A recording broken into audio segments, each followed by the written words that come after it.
Bagong-bagong balita, inihahanda na ng Philippine National Police ang isasampa nilang mga reklamo laban kay Vice President Sara Duterte at ilang tauhan ng kanyang opisina.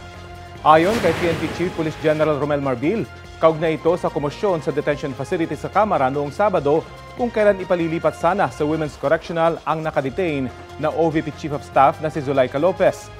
Nakipag-ugnayan din daw si Marbil kay AFP Chief of Staff General Romeo Browner para matukoy ang miyembro ng Vice Presidential Security Group na sa pilitan umanong naglipat kay Lopez sa St. Luke's Medical Center mula sa Veterans Memorial Medical Center. Bukod sa reklamong resistance and disobedience to a person in authority, magsasampa rin daw ng iba pang kasong administratibo ang PNP laban sa bise at sa kanyang staff.